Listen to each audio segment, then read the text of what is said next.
Ito po ng balita na nawala for 7 days, tapos siya po ay natagpuan sa Baleta. Palutang-lutang ang baletang ito sa ilog sa San Jose del Monte, Bulacan. Inirereklamo ng mga residente ang nakakasulasok na amoy mula roon. Nang puntahan ng pulisya kagabi ang Sapang Alat River, sumambad sa kanila ang bangkay ng isang babaeng menor de edad na halos 1 linggo nang nawawala.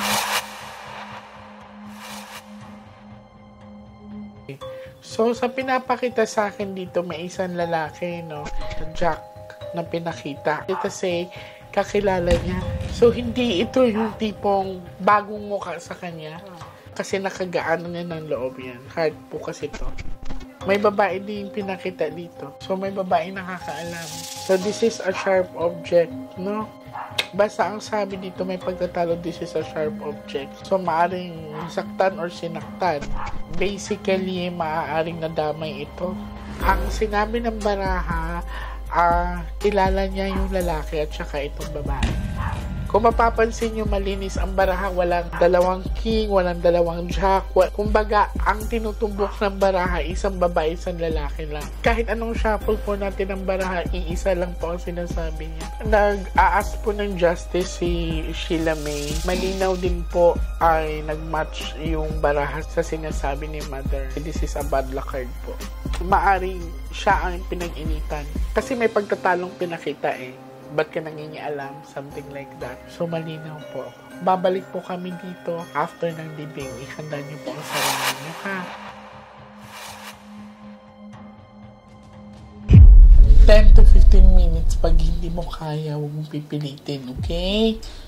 Yan. Sasakit na lang yung ulo mo, bibigat yung dibdib mo. Pag meron kang makitang maliit na nagliliwanag, diretsahin mo yun. Hanapin mo yung pinsan mo.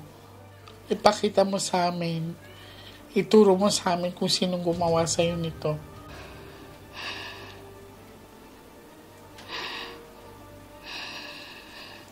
May nakikita ka?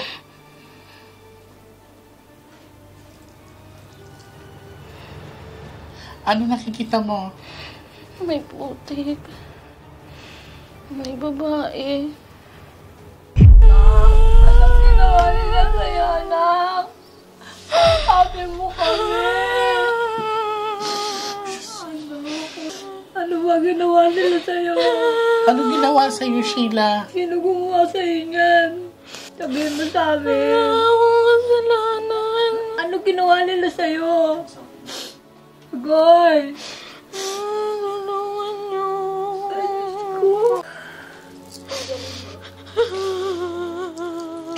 Sino yung gumawa sa'yo ng ganyan? Ano, may pipi kayo? Kasi namumutla siya, tsaka namamantal siya. Hindi madali